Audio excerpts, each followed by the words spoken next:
Hello everyone, welcome to Krishna coaching centre class 11th economics. यहाँ पे हम चैप्टर 2 देख रहे हैं, theory of consumer behaviour. Here we are looking at the cardinal utility analysis, यानी कि किसी भी चीज से आपको कितना सेटिस्फैक्शन हो रहा है, आप जब उसको नंबर्स में या यूनिट्स में डिफाइन कर पाओ, then it becomes cardinal utility analysis. अब इसमें दो इंपॉर्टेंट टर्म्स हैं, एक है आपकी टोटल यूटिलिटी और एक है मार्जिनल यूटिलिटी। अब टोटल यूटिलिटी का सिंपली क्या मतलब है कि किसी एक ऑब्जेक्ट से आपको टोटल कितना सेटिस्फैक्शन प्राप्त होता है, that is total utility. And marginal क्या होता है कि आपको यूनिट वाइज कितना प्राप्त होगा, that is marginal utility. What does that mean?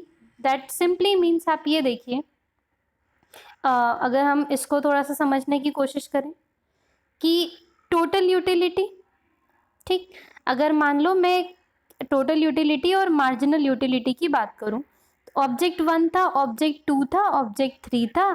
तो टोटल यूटिलिटी मुझे पहले ऑब्जेक्ट से मान लो मिली 12, दूसरे से मुझे मिली 18 और तीसरे से मिली मुझे 16। मान लो ऐसे मुझे 3 यूटिलिटी मिलती हैं। टोटल यूटिलिटी देखो, टोटल इमेजिनरी टर्म्स है, आप नहीं बता सकते हो कि नंबर्स में आपका कितना आपको इससे सेटिस्फैक्शन मिला है, but total utility, total satisfaction was like that. और मार्जिनल यूटिलिटी का मतलब क्या होता है कि जो आपको इससे मिली यूटिलिटी, जो सेटिस्फैक्शन मिला, माइनस उससे पहले वाले से कितना मिला। तो 12 माइनस पहला, 1 से पहले तो कोई था ही नहीं, तो 12 ही मिलेगी। दूसरे में 18 माइनस 12 यानी कि 6 मिलेगी। फिर नेक्स्ट में 16 माइनस 18 आपको क्या मिलेगी? आपको -2 यूटिलिटी मिलेगी।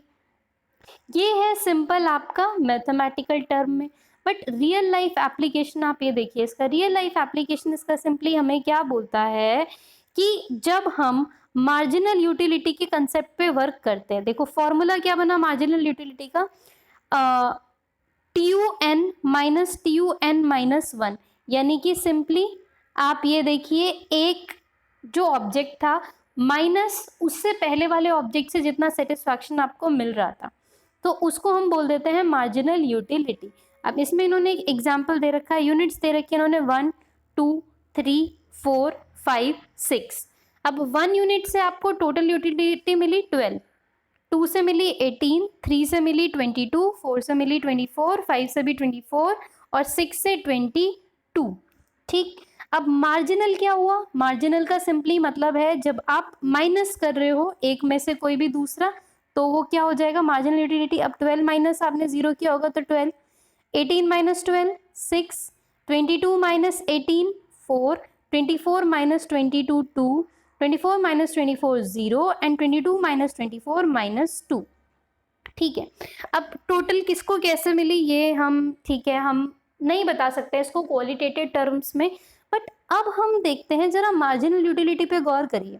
मार्जिनल यूटिलिटी क्या हो रही है? ये लगातार डिमिनिश हो रही है, ये लगातार क्या कर रही है? डाउनफॉल में जा रही है, लगातार गिर रही है। आपने देखा 12 6 4 2 0 -2।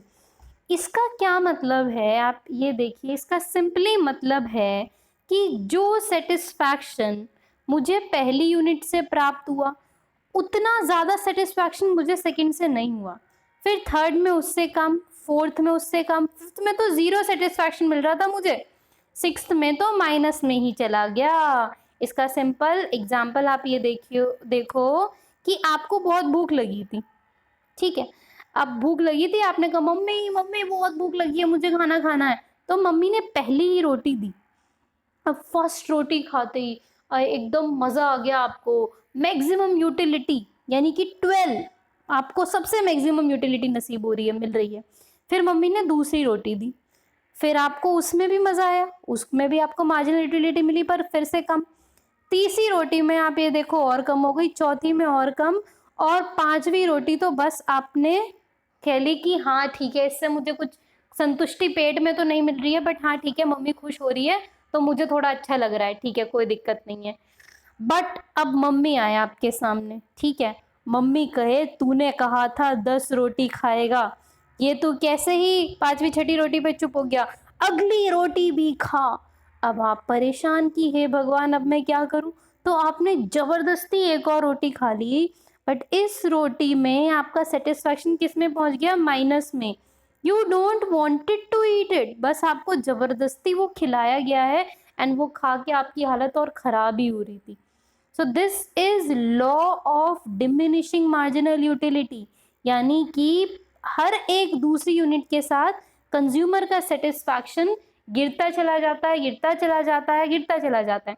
अब law of marginal diminishing marginal utility हर जगह अप्लाई होती है। बहुत सिंपल, एक नई स्कूटी मिली है आपको, बहुत मजा आया, शुरू शुरू में बहुत ध्यान से रखेंगे, वही देख लो 2 महीने बाद उसकी हालत क्या कर देते हैं। सो ये लॉ ऑलमोस्ट हर जगह अप्लाई होता है। तो ये इसका बेसिकली क्या बनता है, किस तरीके से ग्राफ बन रहा है। टोटल यूटिलिटी तो ये रही आपकी। मार्जिनल यूटिलिटी क्या है कि लगातार ये क्या हो रही है, डाउनफॉल हो रही है, लगातार गिर रही है एंड एक टाइम के बाद ये माइनस में भी पहुंच गई। टोटल कभी भी माइनस में नहीं जाएगा क्योंकि उसमें आप सब कुछ प्लस कर रहे हो, बट मार्जिनल यूटिलिटी यहाँ किस में चली गई, माइनस में चली गई। सो यू नोटिस कि M3 is less than M2। इस तरीके से ये क्या हो रहा है, ये हमेशा कम ही होता जाएगा सेटिस्फैक्शन टाइम टू टाइम। अब इसके कुछ एक्सेप्शंस होते हैं। अब मेजर एक्सेप्शन की अगर मैं बात करूँ तो वो होंगे लग्जरी आइटम्स। आपको सोना चांदी वगैरह पहनने का शौक है, हीरे मोती, तो वो तो ज्वेलरी ज्वेलरी तो जितना लोगे उतना कम है, ये हो गया। प्लस कोई ऐसी चीज जो आपके शौक है, शौकिया तौर पे जिन्हें आप खरीद रहे हो। लोगों को डिफरेंट डिफरेंट शौक होते हैं, जिन्हें पेन कलेक्ट करने का शौक होता है छोटी छोटी उम्र में, तो बहुत सारे पेन ले लिए, पहला पेन, दूसरा पेन, तीसरा पेन, वो पर यूनिट के साथ वहाँ पे सेटिस्फैक्शन बढ़ रहा है, वहाँ कम नहीं हो रहा है, तो वो कुछ एक्सेप्शंस हो जाती हैं। ऑल्दो ये जो लॉ है ना, ये law of diminishing marginal utility कहलाता है, यानी कि एक टाइम के बाद जो हमारा सेटिस्फैक्शन होता है वो निगेटिव में चलना शुरू हो जाता है, हमको निगेटिवली उससे वाइब आने लगती है। अब इसी के ही रिलेशन में एक दे रखा है आपका डिमांड कर्व। अब डिमांड कर्व कैसा होता है, आप ये देखिए, ये लॉ ऑफ डिमांड का कर्व दे रखा है, बहुत प्यार से अंडरस्टैंड करेंगे इसे। ये क्या बोलते हैं, ये प्राइस दे रखा है आपको और नीचे दे रखी है क्वांटिटी। सिंपली जब आप ये देखिए 10 रुपए का प्राइस था तो मैंने कितनी सारी यूनिट खरीदी, मैंने इसके अंदर खरीद ली 10 यूनिट। अब इसके अंदर आप ये देखिए सिंपल अंडरस्टैंडिंग के लिए कि जब प्राइस मेरा कितना था 10 रुपीज़, तो 10 नहीं सॉरी, मैंने कितनी खरीदी, मैंने लगभग 55 यूनिट्स खरीदी। अब उसका प्राइस बढ़ के 20 रुपये हो गया, प्राइस बढ़ गया, तो मैंने कितनी यूनिट खरीदी, मैंने 30 यूनिट के आसपास खरीदी। अब प्राइस और बढ़ गया, 30 रुपये हो गया, तो मैंने यूनिट और कम कर दी। प्राइस 40 रुपये हो गया, मैंने यूनिट और कम कर दी, और 50 रुपये पे तो मैंने कुछ खरीदा ही नहीं। वहीं अगर कीमत 0 रुपये थी तो मैंने 100 यूनिट खरीद ली। सो ये जो प्राइस और क्वांटिटी का कर्व होता है ना, वो थोड़ा ऐसा नीचे सा जाता है, कैसा है, डाउनवर्ड स्लोपिंग है। तो ये क्या है, ये डिमांड कर्व है, ये बेसिक डिमांड कर्व है, we all know about it. लेकिन लेकिन लेकिन ये कह रहा है कि क्या law of diminishing marginal utility का भी इससे कोई रिलेशन है क्या। अब आप सोच के देखो कि डिमिनिशिंग मार्जिनल यूटिलिटी का इससे क्या रिलेशन हो सकता है। सी, इसमें अगर हमें अपनी बात को साबित करना होगा, we have to say that क्या रिलेशन है। तो सिंपल वो बोल रहे हैं कि जब मान लो प्राइस बहुत हाई होता है तो आप हाई में क्या करोगे, आप हाई प्राइस में कम ही यूनिट खरीदोगे, क्योंकि आप चाहोगे कि हाँ ठीक है मुझे यही यूनिट मैक्सिमम सेटिस्फैक्शन दे देगी।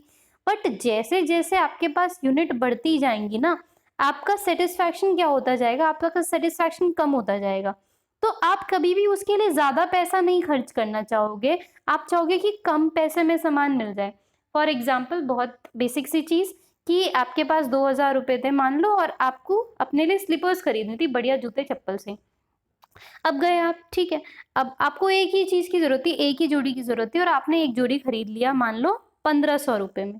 आपको उससे मैक्सिमम यूटिलिटी मिली, आपको उससे मैक्सिमम यूटिलिटी प्राप्त होती है। अब दुकान वाला कह रहा है कि भाई साहब एक और खरीद लो आप। तो जो सेटिस्फैक्शन आपको मिलना था वो सेटिस्फैक्शन तो आपको मिल गया, तो अगर आप वो दूसरी यूनिट खरीदोगे ना, तो कभी भी आप उसमें आप 1500 रुपये नहीं खर्च करना चाहोगे, आप क्या चाहोगे, मुझे 200-300 में घर पे काम चलाने लायक मिल जाए। तो उसने मान लो आपको 300 रुपए की एक और चप्पल बेच दी, पर उस चप्पल पे आपको सेटिस्फैक्शन कैसा महसूस होगा, उस चप्पल पे आपको सेटिस्फैक्शन और कम महसूस हो रहा है। अब वो आपसे कह रहा है कि भाई साहब एक और ले लो, देखो ऑफर में चल रहा है, ये हो रहा है, वो हो रहा है, ऐसे कर लो, ऐसे कर लो। पर अब वो जो तीसरी यूनिट आप खरीदोगे ना, आप तीसरी यूनिट पे दूसरी यूनिट जितने भी पैसे खर्च नहीं करना चाहोगे। आपको लगेगा यार 100-150 के भी मिल जाए ना, चल फिर भी मैं देखूंगा कि मुझे वो पैसा खर्च करना है या नहीं खर्च करना है। तो तीसरी यूनिट तक आते आते आपने क्या करा, आपकी जो डिमांड थी वो कम हो गई। और डिमांड कम होने का एक तरीके से रीजन क्या था कि आप अब उस पर पैसा कम खर्च करना चाहते हो। सो दैट्स हाउ जो law of diminishing marginal utility है वो कहाँ पे अप्लाई हो सकता है, आपका लॉ ऑफ डिमांड कर्व पे। इसको बहुत ध्यान से पढ़ना है। ये पैराग्राफ देखो कितना अच्छा दे रखा है। Therefore the individual will not be willing to pay as much for additional unit, जिसकी वजह से फिर क्या होगा, आपका जो कर्व होगा वो डाउनवर्ड स्लोपिंग बन जाता है। So at a price of 40 per unit x, individual क्या करेगा, इंडिविजुअल डिमांड 5 यूनिट्स रहेगी, 6 यूनिट पे फिर वो और कम हो जाएगी, फिर नीचे नीचे करके वो और कम होती चली जाएगी। तो ये तो था आपका कार्डिनल यूटिलिटी एनालिसिस।